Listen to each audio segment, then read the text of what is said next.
Hi Daksh, how are you doing? I see that you've joined our webinar. Just type it in the chat box. If you're there, just type in like a hey and let me know how you're doing.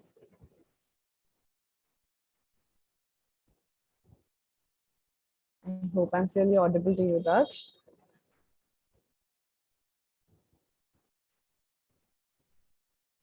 I'll give you another second to just type in the chat box if you're there.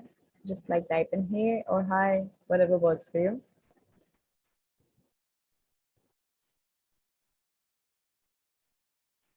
Meanwhile, we'll be starting our webinar in 3 minutes. So we'll just let everyone else join in.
Hey everyone, we'll be starting our webinar in a minute.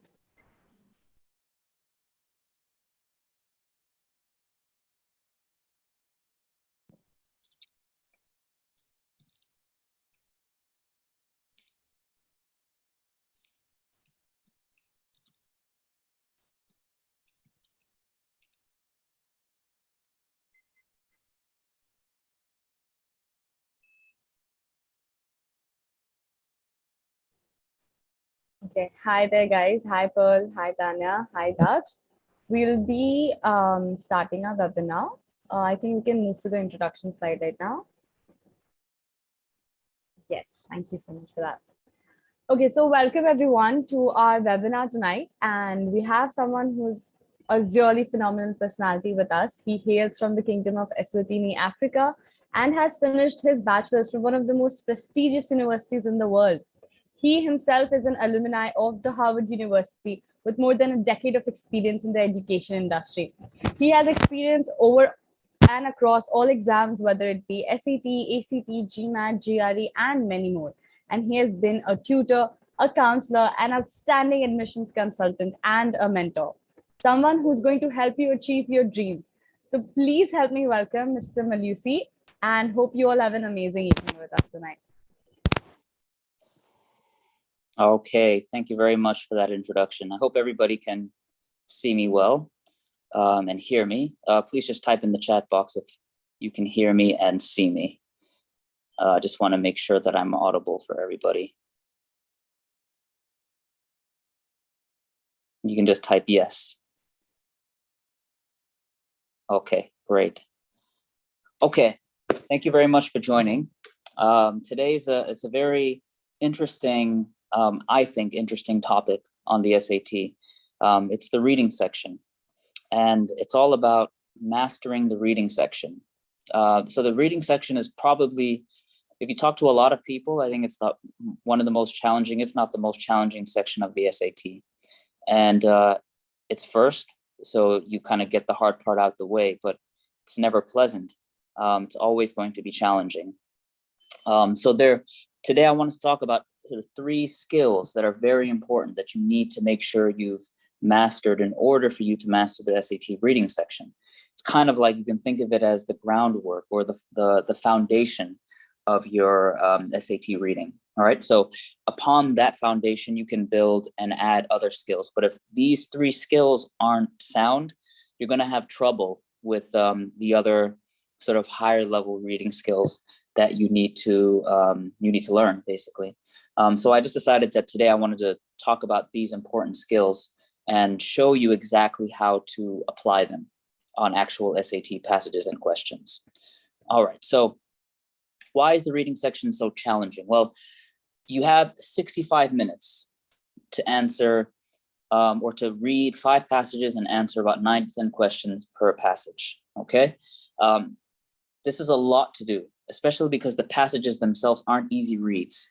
They're typically complicated and higher level texts. You get a range of literature, you get history, social studies, science passages, and they're usually written, save for the literature, they're usually written for an adult audience or people who have some knowledge of the particular topic that's being discussed. So that's what makes it difficult. And you have to, under pressure, understand what that passage is saying and then answer questions. So while you're completing the reading section, you're having to switch between different skills all the time. It's a constant process. And whenever you do that, you put a lot of, it's demanding, it's cognitively demanding, meaning that your brain takes a lot of strain, right? And anytime you have to switch quickly between complex tasks, it tires you out. So that's one of the reasons why they give you a break after the reading section, a 10-minute break at that, because of how demanding that particular section is. So I think that's one of the reasons why, these are the reasons why the SAT reading is so challenging. Now, today's session, I mentioned that we're going to talk about 3 skills, right? So in order for you to do well on the reading section, there are 3 things you have to be able to do. You have to understand the passages that you read. You have to be able to find evidence in the passages quickly because you're under pressure, time pressure. And then you have to effectively evaluate and eliminate incorrect answer choices. So having to do these 3 things is these are the 3 fundamental skills that we need to talk about today, right? So by the end of this, I'm hoping that you'll have a better understanding of how to read the passages better, how to find the evidence in the passages quickly, ideally, but at least effectively, and finally, how to eliminate wrong answers effectively, okay? So this will be our overview for today's session. We're going to start off with how to read SAT passages. Okay, then after we talk about that, my colleague Maimuna is going to jump in and talk to you about our SAT program, just to give you an idea of how we work and should you choose to enroll with us, what's in store for you. Okay, and then we'll go back into the lesson and talk about how to do the other two skills effectively, finding evidence quickly and eliminating effectively. And then we'll end with some Q&As if you have any questions. All right. So let's jump right in. Now, how to read passages is all about, at least when you're reading the passage the first time, it's about reading for main ideas and purpose. So a big mistake to make on the reading section is to try to understand everything that the passage is saying, the details. That's very hard to do, especially if you're faced with a difficult passage that you're not familiar with and you're under pressure. Your brain is not operating optimally. So it's not a good idea to try to pay attention to the details. So the first thing I always tell students is don't get bogged down in the details, right? It's all about looking for the important ideas when you read first. Now, these important ideas can be found in specific parts of the passage. So if you know where these important ideas usually will pop up, you'll have an easier time getting through the passage, right? So the first couple paragraphs are very important, obviously, because it's the introduction. But that's one of what you're going to find in those paragraphs are the main ideas, basically what the passage is going to be about. And then each body paragraph after that will have topic sentences. So typically those topic sentences can give you an idea of what the paragraph is going to say and do. Information within those paragraphs can also be important, right? And typically the SAT will include important information and highlight it with signal words, certain punctuation marks, quotation marks, and so on. So you have to learn how to look out for these signs. And the concluding sentences of a paragraph can actually be important. They don't always just summarize what a paragraph is going to do. They might actually take the paragraph in a slightly different direction. So if you pay attention to those sentences, you'll know where the passage is going after that. And then finally, the last paragraph of the passage, the conclusion, is important as well, because that's where the author kind of brings everything together and may even add some important information in there, some stuff that might be tested on the among the 9 to 10 questions that you get after that. So these are the most important parts of the passage to focus on. So what we're going to do now is I'm going to show you how to do this. Okay, so I have a passage here. Let me just open it up. Okay, and we're going to look at this first passage here, passage 1. And passage 1 is, there are 2 passages here, as you can see, so they're shorter. So it's not going to take long for us to get through them. Paired passages always come up on the SAT. So you have to be also adept at answering questions for these types of passages, which is a higher level skill, as I said before, but it's not one of the fundamental ones that we're going to talk about today. Excuse me, sorry.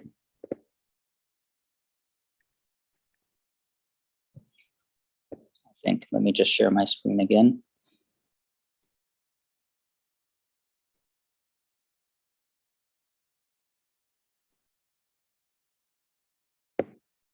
Okay. There we go. Sorry about that, folks. All right, so passage 1, it says here, is adapted from Michael Slezak's Space Mining, the Next Gold Rush. Okay, it's always important to read this text here. This text always gives you some context. It helps you as you're getting into the passage to give you an idea sometimes of what it's going to be about. Here, there's not so much except for the idea that it's about space mining, right? So we already know or have some broad idea of what we're going to talk about here, okay? Now, when we read for main ideas, I have my pen in hand, and you should always have the same thing too, a pencil when you're taking the SAT, to highlight at the passage and annotate the passage. We're going to talk about annotation a little bit later and why it's important, but it's going to help you. We call it mapping the passage. When you map a passage, you give yourself some guide as to how to find the information in it. So I'm going to write some notes, but I'm not going to write a lot. Now, one question I often get from my students, isn't that going to take a lot of time, right? Isn't that time consuming? And no, not necessarily. It all depends on how much you write. So you only have to write enough for you to understand. Nobody else needs to understand it except you. So you can write in short form, you can use symbols, etc. Okay, I'm going to write more clearly because obviously you have to understand what I'm talking about, but I'm just letting you know. Okay, so paragraph 1, which is this 3 sentences or 3 lines. Follow the money and you will end up in space. That's the message from a first of its kind forum on mining beyond Earth. Okay, so here I have a first of its kind forum. So I know that that's some important idea on mining beyond Earth. Okay, so we know there was a forum. And then in the next paragraph here, convened in Sydney by the Australian Centre for Space Engineering Research, the event brought together mining companies, robotic experts, etc., that are all working to make space mining a reality. Okay, now I said etc. here because I started to read details. And remember I said earlier that paying attention to details is not so important. What's most important is that you know the bigger picture. That's what reading for main ideas is all about. So you want to look at it and ask yourself, okay, in this paragraph or in this section of the passage, what is the author doing as well as saying, okay, from a big picture perspective? Now, if I think about it as what is the author doing and saying, the author really here tells us about there's a forum on space mining. I'm going to use an acronym. I'm not going to write the whole thing, right? And that kind of applies to this and the second paragraph as well. But the second paragraph tells us a little bit more. The author kind of lets us know who attended. So forum on space mining and attendees. That's all I'm going to write. See, so I've condensed all that information into just a few words. And that's what reading for main ideas is all about. You're kind of just looking at the bigger picture, not necessarily exactly what it's saying, but kind of what it looks like from afar and what the author is doing. Okay, so these are the first 2 paragraphs. Now, the forum, let's move on to the third one. The forum comes hot on the heels of the 2012 unveiling of 2 private asteroid mining firms. Okay, this is the topic sentence. I'm going to highlight this. And I said topic sentences can give you some idea about what the paragraph is doing. So this is our paragraph from here until here, okay? I'm going to let you read the rest of that paragraph, and I want you to think about what the author is doing. So I'll just give you about 30 seconds. Let me just pull up my timer here.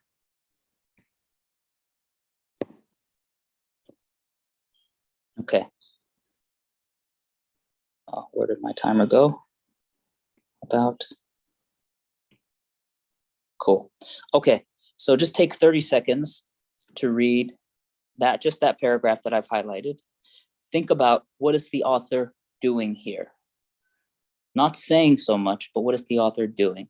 And then my colleague is going to pull up a poll, and I want you to respond to that poll the best way you know how.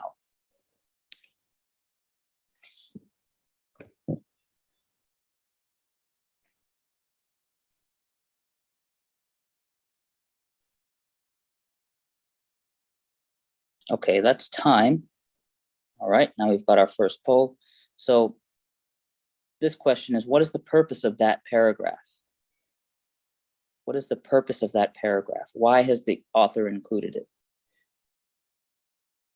And tell me what you think the best answer is for this question.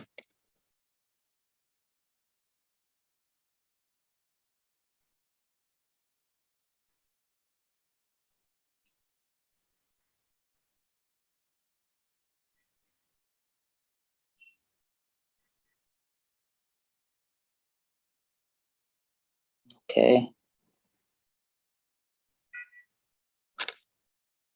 We've got some responses.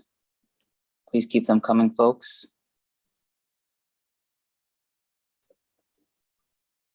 Okay, they're coming in. Thank you. Thank you for all of those who've responded so far.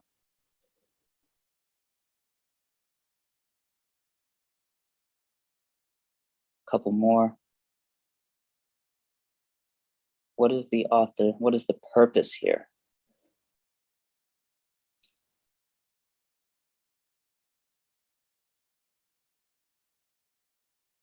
Okay, good, thank you. Waiting on one more. Take your best shot.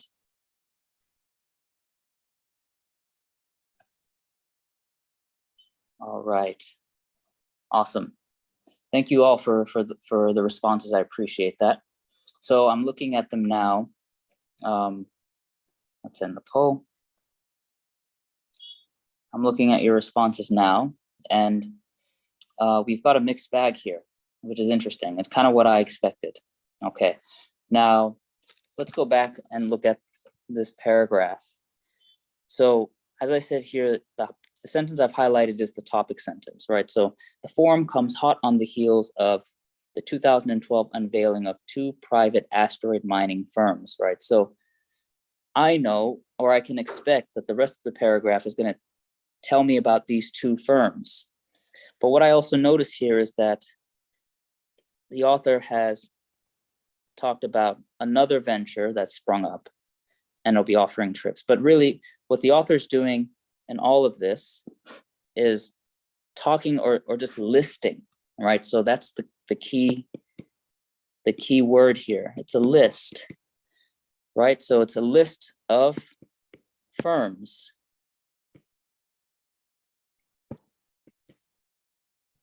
who will take part in space mining, right? In some aspect of space mining. Okay, so I'm not focusing so much on what these firms are or what they're doing, right? I'm not paying attention to those details.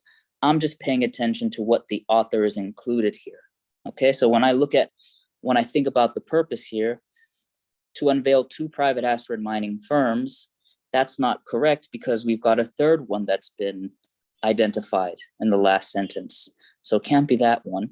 To explain why the forum is such an important event, this one is a popular one, right? And it's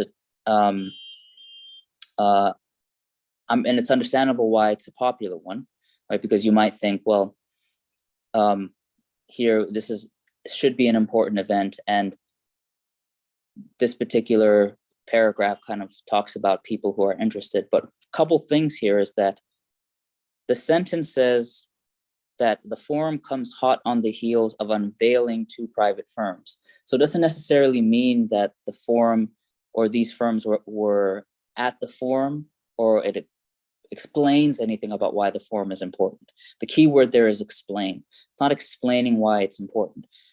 It's merely describing the companies and then the third one says to describe companies that were present at the forum. Again, it doesn't necessarily say that they were at the forum. So that's a trick as well. So B and C are traps. The correct answer, and that's the last one, only one person got it. Congratulations to whoever picked it. To provide examples of commercial firms invested in space mining. That is our correct answer. Okay, so it coincides with this particular note that I've written here at the side, which is the list of firms in space mining. All right, so I hope that's clear. Let's continue through this passage. Okay, now this is our next paragraph. I'd like you to read that. I'll give you more time this time. I'll give you a minute to read that. Now, I want you to do the same thing. I want you to read 4 main ideas, okay? So don't worry if this is not about trying to get it right. It's okay if you get it wrong. I want you to try. And then I'm going to show you something important here that we need to know about such paragraphs. So I'll give you a minute, and then my colleague after this is going to pull up a poll, and I'd like you to respond there to that particular question, which is basically about this paragraph and its main ideas.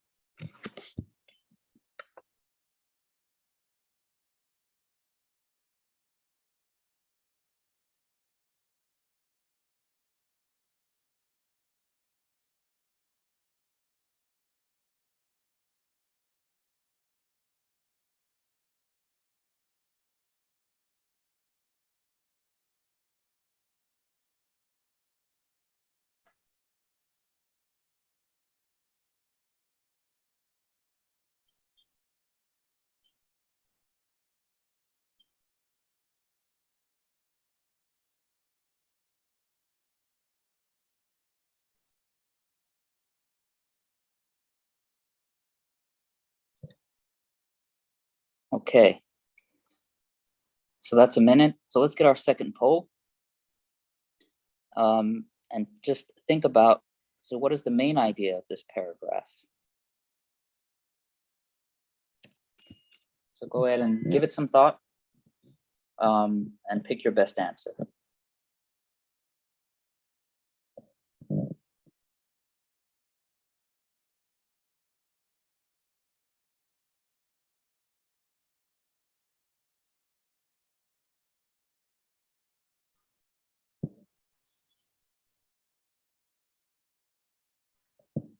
Okay, our responses are coming in.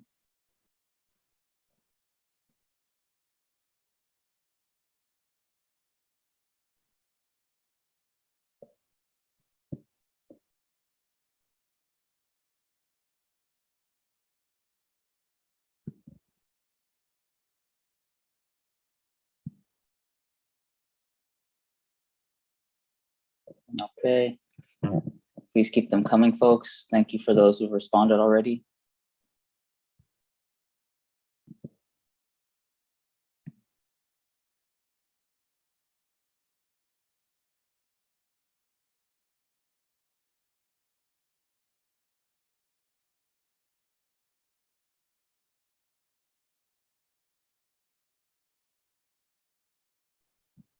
Keep them coming. Okay, thank you. Getting more.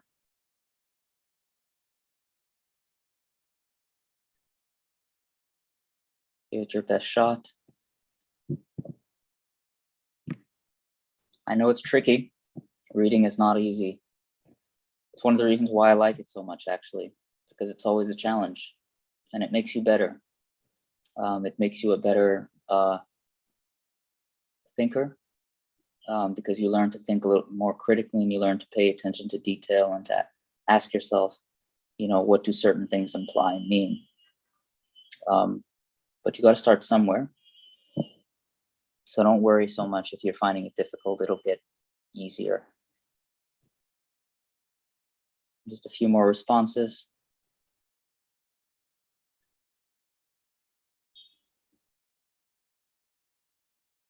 So I'm going to start talking through it. So the paragraph, if I look at it from a big picture perspective, it's kind of divided into two important bits, and it's separated. That particular partition occurs here. Now, I mentioned on the slides earlier that, and I'm going to go back to it, just give me 1 second, that in our third point, we want to look for information highlighted by signal words. So a signal word, but is a signal word, right? A signal word is a word that calls your attention to a particular sentence. And typically these signal words are like transition words, right? So words like however, but, although, nevertheless, on the contrary, and these are phrases, moreover, therefore, thus. These words are important to pay attention to because usually the information that follows them is important. Now, when I saw this paragraph the first time, the but stood out to me as that was the first thing. And I realized, okay, there's a transition that occurs here. So the more important part of this paragraph will be the information after the transition, because that transition is taking us in a different direction. So the first part, although it is important, but I wouldn't say it's the most important information in the paragraph. So what the idea we get here is that in the first part is that what these firms are going to do is they're going to help meet the earthly demands of precious metals and elements that are used in things that we find important or are useful to us, right? Then he says, but like the gold rush pioneers who transformed the Western United States, the first space miners won't just enrich themselves. They also hope to build an off-planet economy free of any bonds with Earth, in which the materials extracted and processed from the moon and asteroids are delivered for space-based projects. So I'm just going to make a note here that my main idea is that there'll be an economy in space, right? That's pretty much what the author is saying here. An independent economy in space, right? 4 words, and I've summed it up, right? So that's the idea here. That's the main idea. So when I start looking at my answer choices, A, nobody picked it, which is good. Space mining firms will be similar to the gold rush pioneers of the Western United States. That is mentioned here, but like the gold rush pioneers, but that's not the main point. It's just a detail. So I'm glad nobody picked that. Space mining could lead to the development of a closed economy independent of the economies on Earth. Perfect, that's it. So for those who picked it, well done. It's just like we described here. The aim of space mining is to meet the growing demand for raw materials on Earth. That, as I said, is the first part of the paragraph, right? And it's not the most important idea. And nobody has picked the last one. The wealth generated from space mining is likely to exceed that generated by mining on Earth, because there's no evidence for that, right? The past paragraph does not say that. Good. So I hope that's another key and very important point to remember, is that paying attention to signal words within a paragraph, especially if those signal words are changing the direction of the paragraph, that's where you're going to find main ideas. Okay, so let's continue in this direction. We're now talking about mining in space. And then our next paragraph says, in this scenario, so is referring to what we're talking about above. It's always important to pay attention to these phrases, these little ones that people often don't pay attention to, because they help connect things, right? It's a connector. It's connecting this paragraph with the previous one. So that's why I'm circling it. So in this scenario, water mined from other worlds could become the most desired commodity. This is the topic sentence, and this is probably what the rest of my paragraph is about. I've got some quotations here, right? And quotations are important to read. They give you some context, some idea of what that particular topic is about, or what kind of, sometimes quotations are tested. And I'm seeing here is like, gold is useless, water will let you live, right? So I'm getting the idea that water is going to be important in space. Water ice from the moon's poles could be sent to astronauts on the International Space Station for drinking or as a radiation shield, splitting water into oxygen, and makes spacecraft fuel. I've already noticed that what this paragraph is doing, it's talking about uses of water. You see, so I'm not always reading the entire paragraph. Until I get the main idea, I can stop reading and kind of skim through the rest. So I'm gonna write here, H2O, important in space. And then this is about its uses. Let me write that better. Right, so I've summed all that information up and just put it in a few words. So let's kind of zoom out and look at our map here. So you can see how I've annotated it, and I've pretty much broken down this this passage into 4 parts, right? Where I've very quickly and summarized what those particular main ideas and purposes are. Okay, now my colleague's gonna pull up a poll now, which is about what we just read, okay? So I want you to think about, now that we've kind of analyzed it, let's look at our next poll, right? What function does the discussion of water in lines 35 to 40 serve in passage 1? Okay.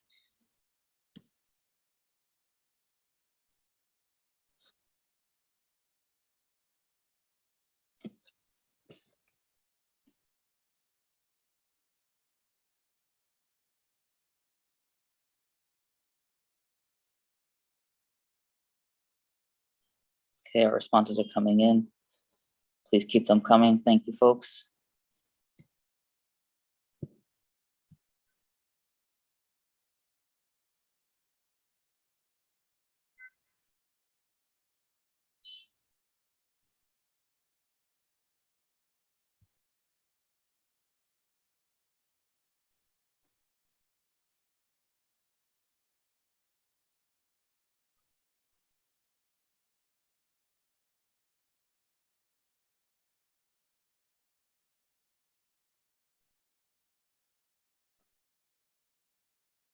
Awesome. Thank you. I love these responses. Love the participation. Folks, please keep it coming.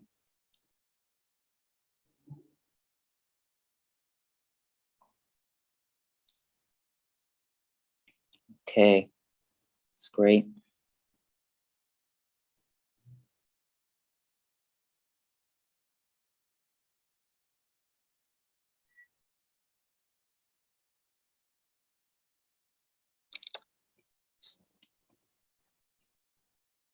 Keep it coming. You think you can do it. All right, good.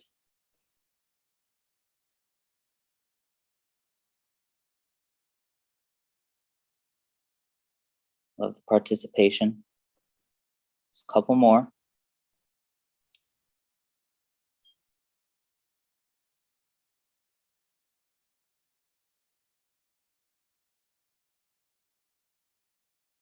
Just a couple more. You can do it. Now this question is it is a tough one. So the one thing about the SAT is that sometimes this is a purpose question, and purpose questions can sometimes be the answer choices can be quite abstract. As you can see, each answer choice doesn't specifically talk about details given in the passage. It kind of talks about it from a structural perspective. Talks about kind of what the author is doing and uses rhetorical language, so it's hard. But if you have some idea of the relationship between the paragraphs given here, right, and what the author is doing in each case, then this gets easier. Okay, so let's look at our first answer choice, right, which is that it continues an extended comparison that begins in the previous paragraph. So we talked about the previous paragraph letting us know that H2O, water, is going to be could be the most desired commodity, right? So it could be very important in space. Here do we have a comparison here? Well, the author does compare gold and water, right? But then the second paragraph does not continue that comparison. Second paragraph doesn't talk about gold. It talks about the uses of water in space. So it doesn't continue this comparison in the previous paragraph. So it can't be the first one. It provides an unexpected answer to a question raised in the previous paragraph. A question raised in the previous paragraph. I see only one question in the previous paragraph, which is, in the desert, what's worth more, a kilogram of gold or a kilogram of water? Does the second paragraph answer that question? It doesn't. The author answers, or the person who's saying this answers it right after in that same paragraph, that gold is useless, water will let you live. So that can't be the answer, because the paragraph that we're being tested on doesn't provide the answer to the previous question. So we've knocked out A and B. We've got a couple more. It offers hypothetical examples supporting a claim made in the previous paragraph, right? So it talks about this paragraph talking about the uses that water will have, which are examples of how water can be used, right? So that keyword examples stands out to me, supporting a claim made in the previous paragraph. Well, the claim that I've highlighted in the first sentence of the previous paragraph, which is the topic sentence, water mined from other worlds could become the most desired commodity, right? That's the claim. So far, C looks good. Let's look at D. It examines possible outcomes of a proposal put forth in the previous paragraph. Every word matters in an answer choice, folks. D is talking about a proposal, but our previous paragraph doesn't propose anything. It just states something that could be the case. So that's a key word that knocks D out. So our correct answer is C, that it offers hypothetical examples supporting a claim made in the previous paragraph. So a couple of you chose C. Well done to those who did so. All right, so as you can see, reading for main ideas is very important because it helps you answer these types of questions. And these types of questions are typically difficult, right? So this is one of the reasons why it's so important to read for main ideas. So now that we've talked about how to read for main ideas, the second aspect of how to read SAT passages is to pay attention to the structure of a passage. Okay, so basically it's about how the passage develops. That's mostly what structure is about. How that, so when we look back at our the previous passage that we just went through together, we've got in our notes on the side an idea of how this passage develops. If we kind of think about it, we can figure it out. We've got the main ideas and purpose on the side, but how it develops, meaning how are the ideas stacked on one another? So how does the passage grow, right? So we got a forum is introduced, and they talk about space mining. This forum is about space mining. They talk about people who be interested in space mining, and then they talk about the things that could happen as a result of space mining. And that's the structure. That's the development of the passage. Okay, so when you're thinking about and reading passages, you need to think about how it's developing. With fiction passages, I've put this in because fiction passages are stories, all right? So they require a little bit, it's a slightly different approach from the nonfiction passages. When you are reading a fiction passage, which is always the first passage on the SAT literature, you need to think about the main events. I always tell my students, when you're reading a fiction passage, think about watching a movie. So if you watched a movie and right after the movie was over, somebody asked you, what did you watch and what was it about? And you would answer the question in the way that the SAT would want you to answer this question, right? You would tell them that there's a character or certain characters, this is what happens to him, and this is how the story ends. These are the three ideas that you need to express or be able to articulate after reading a passage. And that's what you should be paying attention to as you're reading the fiction passage. So let me show you what I mean. So I've got a fiction passage here. Okay, so the setting, this passage is from Lydia Minatoya, The Strangeness of Beauty. The setting is Japan in 1920. She and her daughter Naomi are members of the House of Fuji, a noble family. Okay, there's also another character here named Akira, right? There are three characters in this passage, in this story. We're not going to read the passage. I'm just going to give you a summary like I would if somebody asked me what happened, right? So she and her daughter Naomi are members of the House of Fuji, a noble family. Akira likes Naomi. So Akira wants to marry Naomi. So the story is Akira goes to Naomi's house, speaks to her mother Chi, and asks for Naomi's hand in marriage. That's what happens in the story. I've summarized all of this. Okay, now how does it end? Let's look at the ending. So the ending is pretty much starts from here up until there. Right, so it says, eager to make his point, he'd been looking her full in the face. Abruptly, his voice turned gentle. I see I've startled you. My humble apologies. I'll take no more of your evening. My address is on my card. If you don't wish to contact me, I'll reapproach you in 2 weeks' time. Until then, good night. Okay, so this is Akira. And I'll tell you what happens here. Akira has just asked Naomi's mother for Chi's hand in marriage, and it startles Naomi's mother, so he decides to leave, okay? He bowed and left. Mother, she heard Naomi's low voice turn to the door. He has asked you, as in, what has he asked you? That's what I was reading here. The sight of Naomi's clear eyes with dark brows gave Chi strength. Maybe his hopes were preposterous. Okay. Where did you meet such a fellow? Imagine. He thinks he can marry the Fuji heir and take her to America, all in the snap of his fingers. So this is Naomi's mother. This is Chi. Naomi's mom. So she's shocked and she's surprised that this guy would just come to their house and ask for her daughter's hand in marriage, all like that, and not go through the proper steps. That's how the story ends. Now, when we look at our question 1 here, Which choice best describes what happens in the passage? Okay, so I'd like you to, in the chat box, type what you think is the correct answer here. So remember, think about not just what the events in the passage, but also how it ends.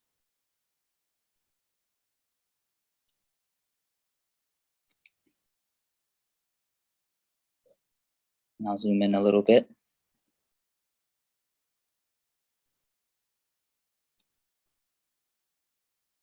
So go ahead and type in the chat box what you think the correct answer is.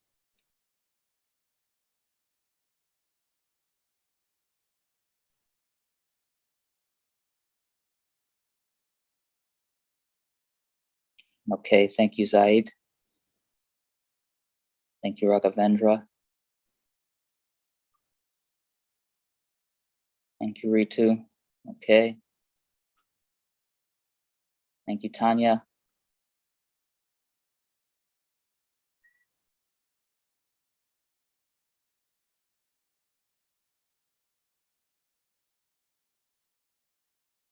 Any more responses? Please keep them coming, folks.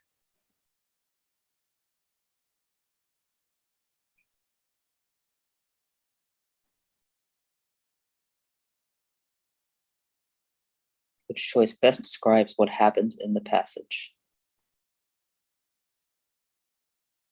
Raghavendra has asked, why is it option D and not option B? I haven't said what the correct answer is yet, but we'll talk about that just now. Thank you, Minal. But that's it. And I'll come back to your question, Raghavendra, because it's probably, you're also asking me, well, what's the difference between B and D? And that's a great question. I'm glad you asked that. Thank you for doing so. Thank you, Sandeep.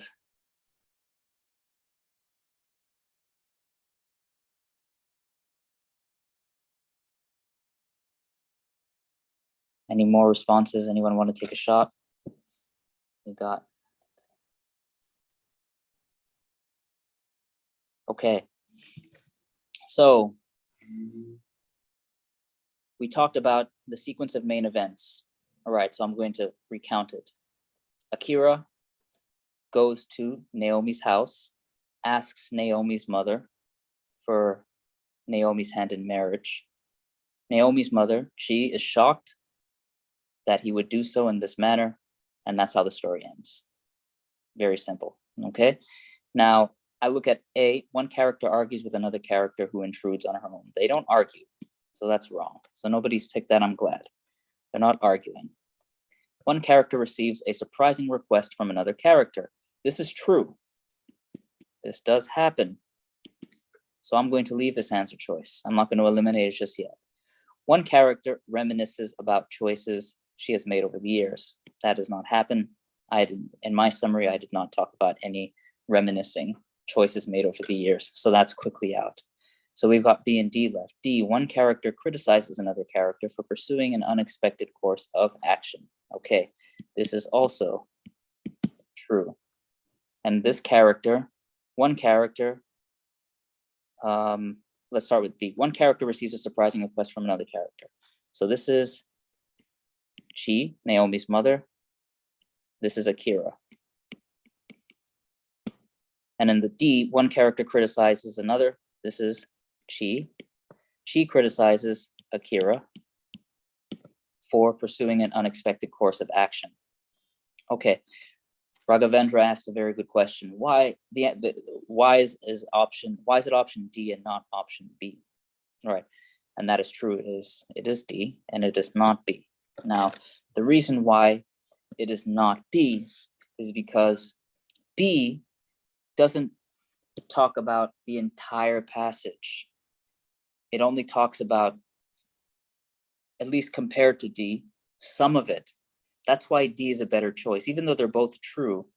The question wants me to which choice best describes what happens in the passage. The SAT test writers are very sneaky folks because they use words like this. It allows them, it gives them the freedom to make answer choices like B and D, right? That might be both true, but one is better than the other. And that's why this reading can be so tricky. So D is better because it encompasses more of the passage. There's pursuing an unexpected course of action, talks about how Akira has come to the house, has made the request for Naomi's hand in marriage. And then Chi, Naomi's mother, criticizes him, and that's how the passage ends. So that's why I made a point of focusing on not just what happens throughout the passage, but also how it ends, because answers to such questions will include information about how the passage ends. I hope that answers your question, Raghavendra, and I hope that makes sense to everybody. Okay, so with literature passages, that's how you have to think when you're reading for main ideas. With nonfiction passages, you need to learn the common structures. Okay, so what does this mean? What they like to do with nonfiction passages include science passages, social studies passages, history passages, but I'm going to talk more about the social studies and science passages, natural science passages. They like to use contrasting viewpoints. So contrasting viewpoints pretty much are different points of view that don't agree with one another or are different. Okay, so what the passage will likely do is it'll look at one particular viewpoint and then contrast it with another one. That contrasting viewpoint might be the main idea of the passage. It might be, the author might be criticizing that first idea. That's one option.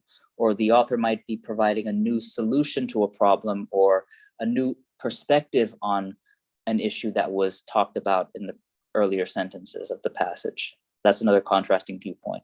Or the author might explore an issue, right, using contrasting viewpoints. So let's say the author wants to explore the economics of coffee farming, right? So maybe there are different perspectives on the economics of coffee farming. The author is going to explore them by using different viewpoints that look at the issue. So let me show you exactly what I mean from an example. I'll use the same one, the second passage from that space forum passage that we looked at, and I'll just kind of show you where these particular contrasting ideas occur. Okay, so let's look at our first paragraph. The motivation for deep space travel is shifting from discovery to economics. The past year has seen a flurry of proposals aimed at bringing celestial riches down to Earth. No doubt, this will make a few billionaires even wealthier, but we all stand to gain. Semicolon. Interesting punctuation always tells us that there's some important idea. The mineral bounty and spin-off technologies could enrich us all, right? So this is a positive point. This is one perspective, that we're all going to benefit from space mining. That's the main idea here.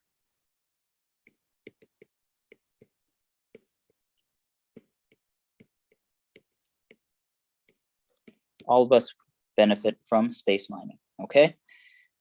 But remember I talked about contrasting words, signal words?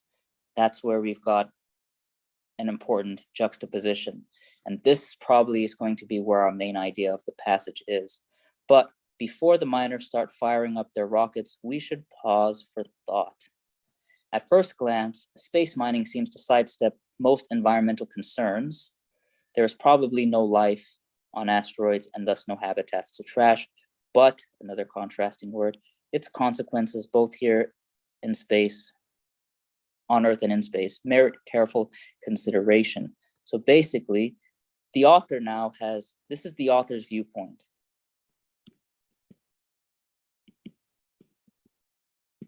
You see, these viewpoints, this is more negative than the first one. They contrast. The paragraph before talks about how all the good things that we can get from space mining, but the author is saying, slow your roll. Manal pointed out the colon. Yes, thank you. Where is it? I saw it earlier and I didn't highlight it. Concerns, right. At first glance, space mining seems to sidestep most environmental concerns, colon. And this is where the important information comes in, right? So we've got this part kind of telling us that the author basically is saying, let's think about this first before we get excited. And that's what this paragraph, this passage is going to do. So I can already predict that what the author is going to do for the rest of the passage is talk about things that we should be considering before we go into space mining. Look at this. Part of this is about principles, right? So there's something here about principles. Let me find. So this is one consideration. Others will suggest that glutting ourselves on space riches is not an acceptable alternative to developing more sustainable ways of earthly life. So there's one viewpoint here. There's one consideration here. Consideration 1. History suggests that those will be hard lines to hold, and it may be difficult to persuade the public that such barren environments are worth preserving. After all, they exist in vast abundance, and even fewer people experience them through Antarctica's icy landscapes. This seems to build on the previous paragraph. There's also, okay, so here's another point, the emerging off-world economy to consider. Consider, another consideration. Consideration 2. All right, so this paragraph is going to elaborate on that consideration. And this is the conclusion. Space miners are often reluctant to engage with such questions. Let's look at the last sentence. Without consensus, claims will be disputed, investments risky, and the gains made insecure. It's in all of our long-term interest to seek one out. This is the conclusion. But look at how I've kind of structured this passage, right? I've got the introduction of a positive viewpoint, and then there's a contrasting viewpoint, and then the rest of the passage builds or lays out that particular contrast, the argument for that contrasting viewpoint, basically different considerations. So if you learn how to be on the lookout for contrasting viewpoints in a nonfiction passage, you're going to have an easier time getting through it. It's going to make a lot more sense from a bigger picture perspective. And finally, the historical passages, I'm not going to go into that so much. That's going to be for another webinar because historical passages are hard. But one thing to note about historical passages is that there is a way to read them, right? Many students have tough time with historical passages because the writing and the style of writing is old-fashioned. But the thing is that you have to learn how to see through, I call it fluff, because it's a lot of, history passages are often speeches, right? And there's a lot of rhetoric, rhetorical strategy involved. You have to remember that these people often were speaking to other people. Maybe they were speaking to an audience. Maybe they were speaking to somebody that they were arguing against. And so in doing so, they're going to try to make their speech sound sophisticated, and they want to sound smart, basically. So there's a lot of stuff in there that's just used to make them sound smart. You just have to look for the key points. You kind of sift through the fluff and look for something that stands out as a simple statement or simple ideas, and you highlight those, and those are your key ideas. You could actually summarize an entire history passage, and I've done this before, in a few sentences. All right, if you just learn how to look at that. So that'll be for a different webinar, right? So and the last thing about reading from main ideas is annotating the passage, which we've already been doing. So I hope you've begun to see the utility in doing so, right? It doesn't have to take much of your time. As you saw, I was not writing full sentences. I was kind of abbreviating. And that was for you, not for me necessarily. If I were doing it on my own, I would have written less, right? So the idea is that you come up with your own shorthand, use symbols, do whatever it takes, but keep it concise, right? And you don't have to spend a lot of time doing this. The benefit is that when you're answering the questions, like the main idea questions, the purpose questions, the questions that are about the passage as a whole, you can look back at your map because you've mapped it. You can look back at your map and it'll give you some idea of how that particular passage is put together, and it'll help you answer those questions.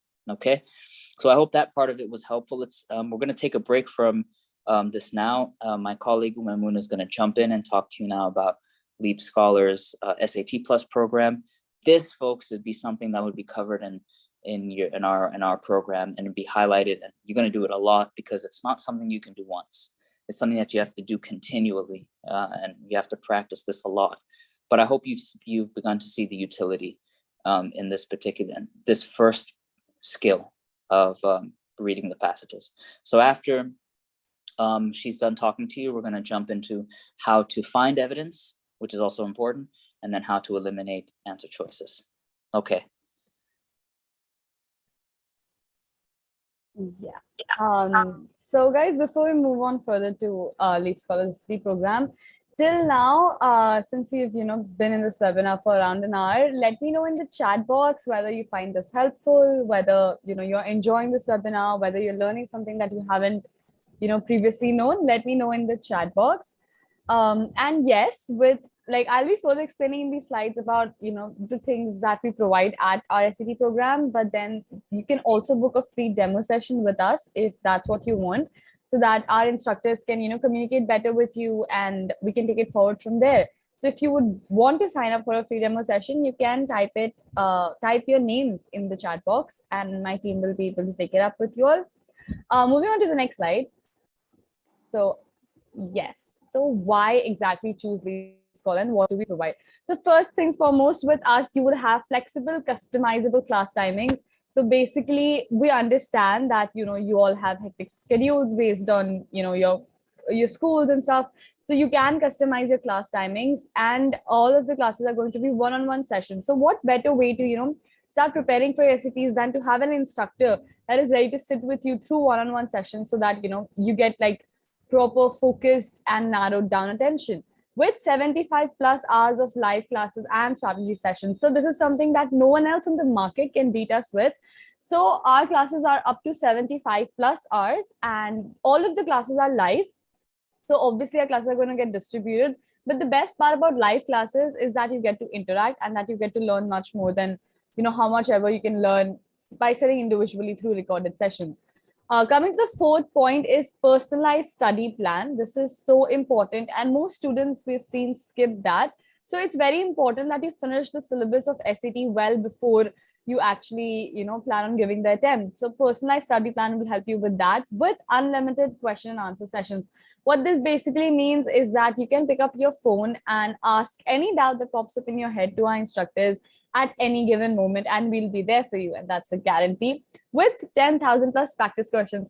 So I think Ritu had asked in the chat box previously where she can find reading passages for practices. Well, Ritu, all you need to do is come to us, because we provide 10,000 plus practice questions, not just for verbal, but also for the math part of the SATs. So you have enough practice in your hand, with 20 plus practice mock tests and detailed feedback. So before you actually enter the exam hall, you will be done and dusted with your syllabus. You'll be very well equipped to go and ace that exam, because you'll be having 20 plus practice tests with detailed feedback. What this basically means is that our instructors are going to track your progress, and we're going to be able to tell you where your weaknesses lie, where your strengths lie, and how to further improve on the same. With lifetime access to all of the recordings of our classes. Of course, our classes are live, but they're recorded and will be uploaded on student portal. So anytime you want to go and brush up your concepts, it's going to be there. With the revision sessions, this is something that we are very happy about, is that before your attempt, we revise the entire syllabus with you for, I think, a week before your attempt, so that you brush up with every other concept that is going to be there in the paper. And the price for the same is written on your screen. Having said all of that, and before we move further, there is a poll that I have just launched. It basically asks you whether you would like to register with us or not. And if you're serious about registering with us and you would like to, get started with your classes right away, you can type your name in the chat box and I'll be able to guide you further with it. So now what if you don't achieve your dream score? What if you join us, you take our classes, you're dedicated, you do everything that is needed, but you still don't achieve the score that you initially are aiming for? Well, don't worry, we got you covered in that as well. So through Leap's Quality Assurance Program, we will provide you an extra 10 hours of classes and a crash course that is going to come with strategic academic training, absolutely free. So if you all feel that even after taking the classes, what if you can't achieve your goal, we'll be here for you even then, and that is a guarantee. And our crash course and the 10 hours of extra classes will be absolutely free.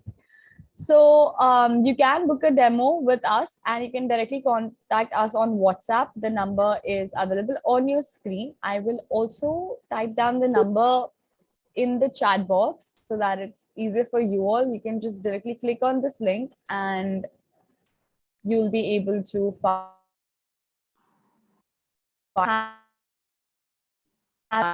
if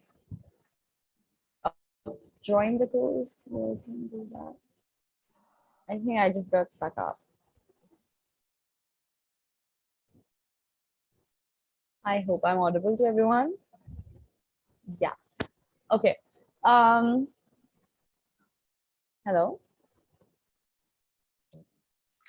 Am I audible? I think I am audible. Sorry Yeah, we can hear you. sorry for the inconvenience, guys. So coming to our next side of educators, like we said, that you will be, getting one-on-one live sessions with our educators. We have Lalita ma'am, Piyush sir, Parminder ma'am, Sangeeta ma'am. All of these people have, absolutely, approximately a decade of experience in teaching SAT, and they have trained more than 10,000 students each to, further go ahead and achieve their dream college. So having said all of that, just a reminder to give your answers in the poll. And if there are any further questions you all would like to ask regarding ICT program or regarding anything else, you can type it in the chat box. We'll get back to you with this. So I think that's pretty much it from my side. All right, thank you very much. Okay, so let's jump into this again. And like the next topic suggests, how to find evidence quickly, we're going to go through this quickly. And I'm going to show you how we can quickly find evidence in a passage, and then how to eliminate after that. So I have a passage here, and you haven't read it, which is okay. We're going to do question 27. All right. So the question says, the passage identifies which of the following as a factor that facilitated the baby Chukar's traction on steep ramps.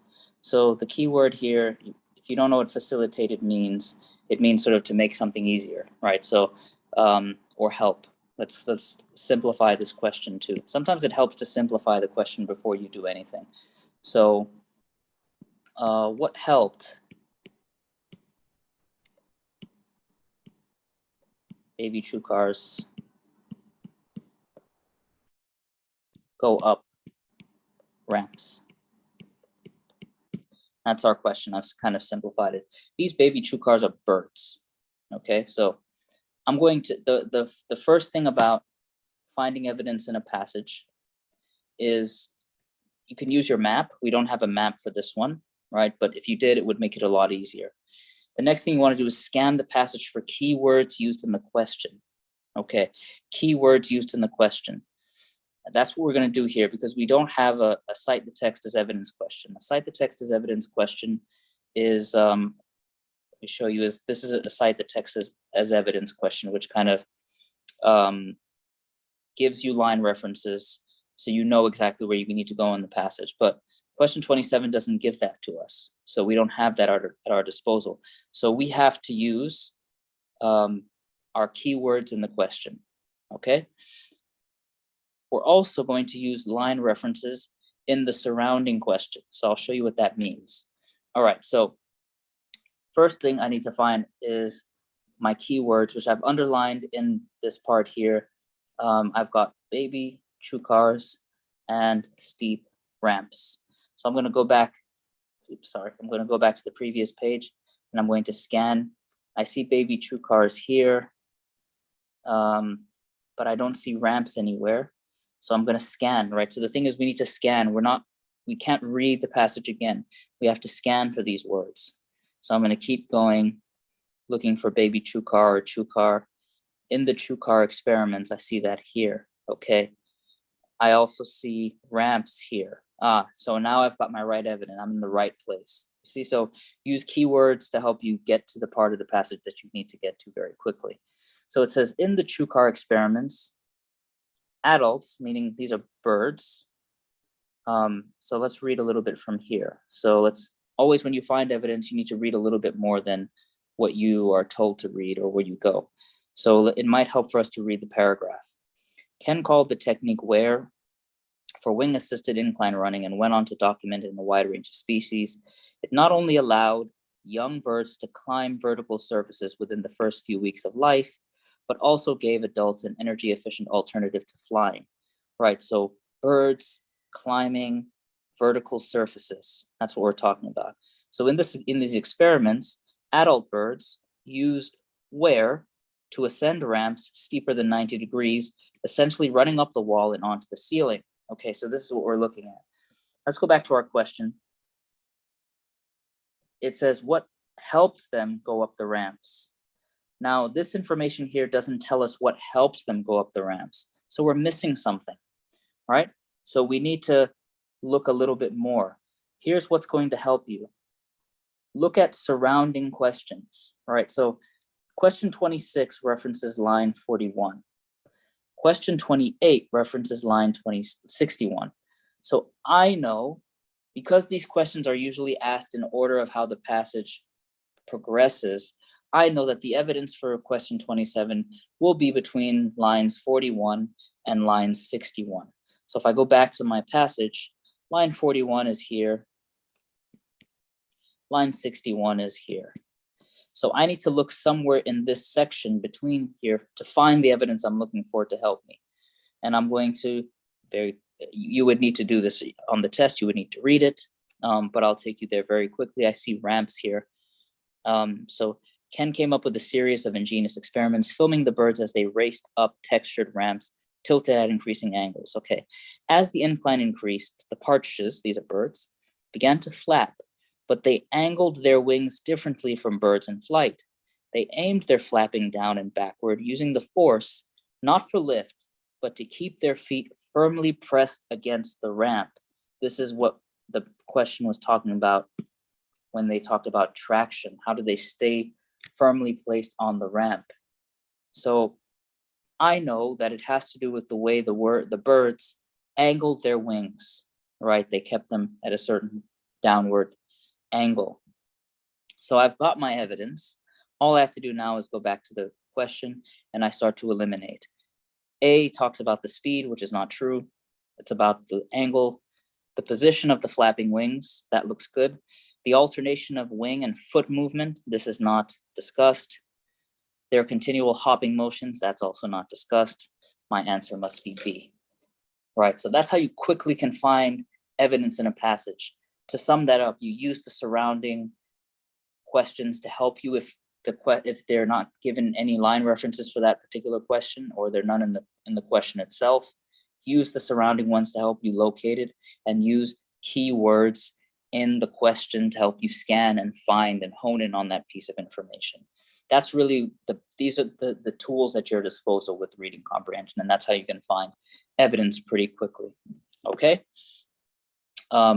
So that's how we can find evidence quickly. How can we eliminate effectively? Okay, now eliminating effectively is all about having the correct evidence. If you don't have the correct evidence, you're going to be in trouble, right? So it's very important that we do that. And we also have to pay attention to the details of each answer choice, right? Small details. We've already seen this, that small details can make a difference. Follow the instructions in the question. So the question will tell you exactly what you need to do, and don't forget it. If you forget it, if you get stuck, you need to read the question again. So let's look at an example here. Okay, so I've already highlighted these pieces of evidence for you. Okay, this is a different passage, and here's our question.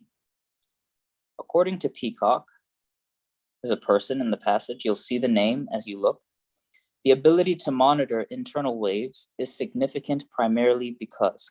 So let's write here, why is it important to monitor internal waves? Okay, this is the reason why I'm paraphrasing the question, because that's something you also should do. It helps you understand it and simplify it so that you can find the evidence that you need more easily. All right, so I've got the question there. Don't worry about the answer choices for now. Okay, I want you to take a look at these particular pieces of evidence that I've highlighted. And I want you to tell me, there's a poll. Which of these is the correct pieces of evidence to answer this question? So go ahead and try that out.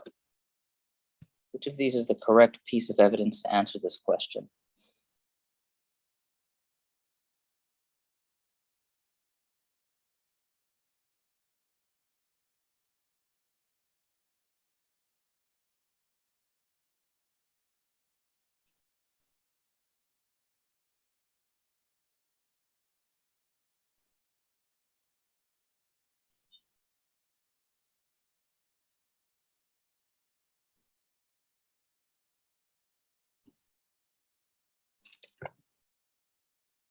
Okay, I've just launched the poll for this.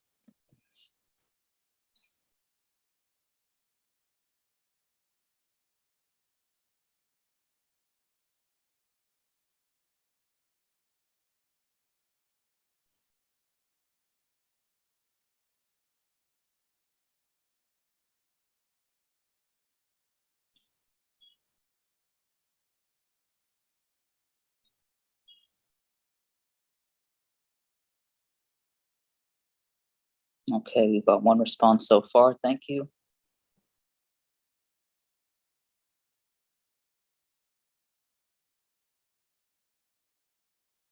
Okay. They keep coming. They're coming in. Great. Please keep them coming, folks.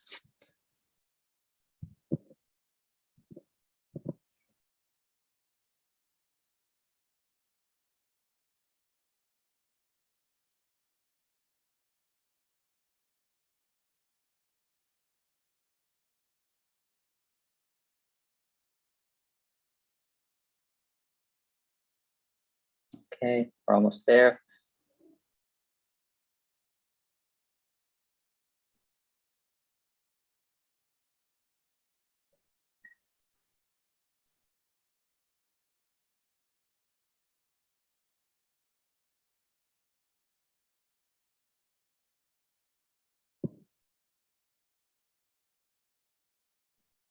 Okay, so we've got a interesting split here. We've got nobody's picked the first option, lines 4 to 6, and if we look at lines 4 to 6, it says, so if we read a little bit more, always read a little bit more for context.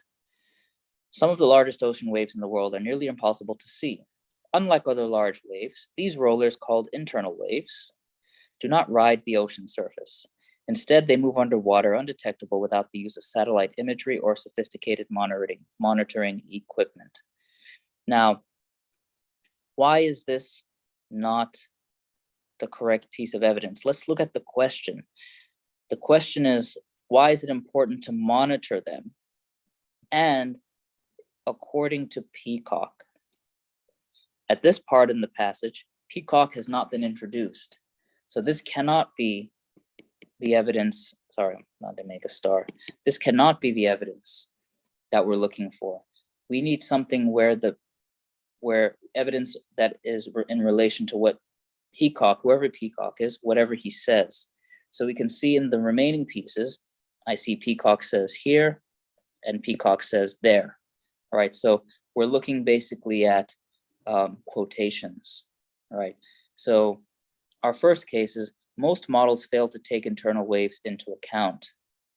If we want to have more and more accurate climate models, we have to be able to capture processes as such as this.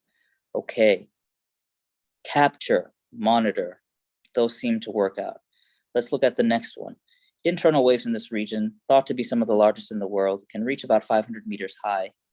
All that Peacock says is that's the same height as the Freedom Tower that's just been built in New York, right? But it doesn't talk about why it's important to monitor them. He doesn't mention that here. The only place where there's talk of some importance of why it is important is our blue part here, is that if we want to have more accurate climate models, we have to be able to capture processes such as these. So let's look at our answer choices. It will allow scientists to verify the maximum height of waves. Not that. That seems to correspond to this. It's a trap, right? Because it's talking about height. B, it will allow researchers to shift their focus to improving the quality of satellite images. You can see that's also a trap. That seems to refer to our evidence here at the top, where they're talking about satellite imagery. All right, you see how sneaky these SAT test writers are? If you're not reading for understanding, you're going to pretty much pick what you see, and that's not going to get you where you want to get to. You're just going to use words that you've seen in the passage and remember. So we've got two left.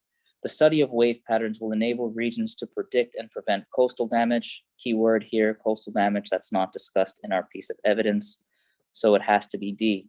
The study of such waves will inform the development of key scientific models, more accurate climate models. There we've got our keyword.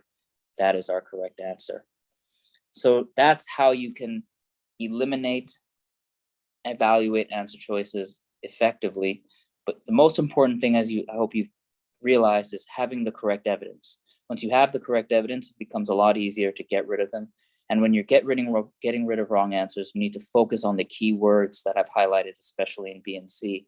Keywords in the answer choices, even in D, that tell you that which answers are right, tell you which answers are wrong. Okay, I hope you found that useful. Now I'm going to pass it over just very briefly again to my colleague. She's going to just tell you about our counseling as part of LEAP. On Saturday of this week, we have a counseling webinar. You'll get some information about that soon. But during that particular webinar, you're going to learn more about the process. And so Umamun is going to tell you a little bit more about just how this process works. And then we can wrap it up. If you have any questions after, you can ask. All right. So, coming to the end of the session, basically at LEAP, we also provide counseling.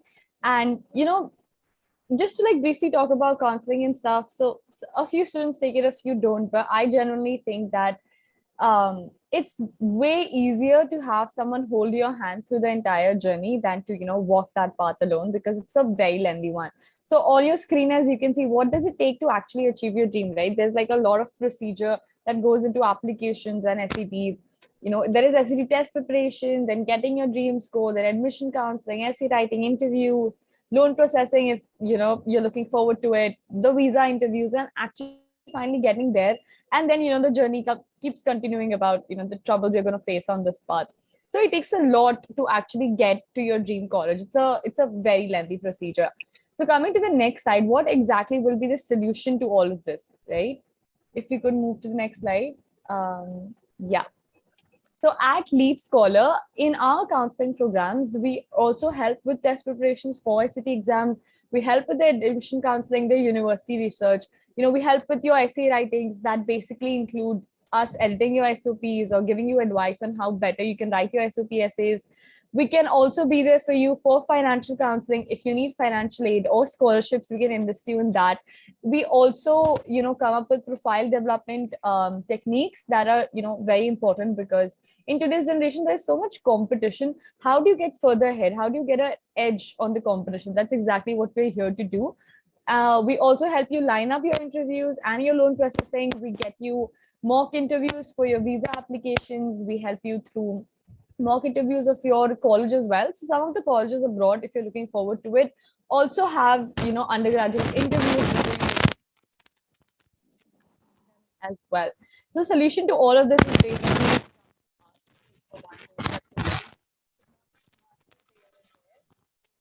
yeah, this is just a brief of our counselor. Well, so again, she is an alumni of Harvard, and she'll be taking further onto the procedures. And this one you might be interested in. She's basically going to talk about how US applications work and things that you need to keep in mind while submitting your applications to US. So I think that's about it from my side. Just a reminder, if you all are interested in joining either our counseling or ICT program, you can type your names in the chat box and our team will take it up with you all. Thank you so much, guys. Further, if there are any doubts you have regarding anything, you can type it in the chat box. We'll give you all around questions if you have any, or we could end the session. Yeah, please feel free to ask if you have any questions. I'm happy to answer. I know this was a lot of information. Reading is hard, and it requires a lot of, it requires time to assimilate all of this information, to make it a part of yourself so that you can kind of act it out and do it automatically. That's what you want to be able to get to. That's the place you want to get to on the SAT. So please feel free to ask anything you want to ask about the SAT or even admissions. I'm happy to answer those questions too. If you don't have anything, that's also okay. Just give you a little bit of time.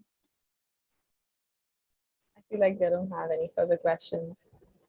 Okay, if that is so, then we can end the session here. Thank you so much for joining in, guys. Hope you had a lovely evening with us. Please keep taking care of yourselves. See you on Saturday pretty soon, or see you in our classes or our counseling program. Till then, bye-bye and take care of Awesome. yourselves. Thank you, folks. See you.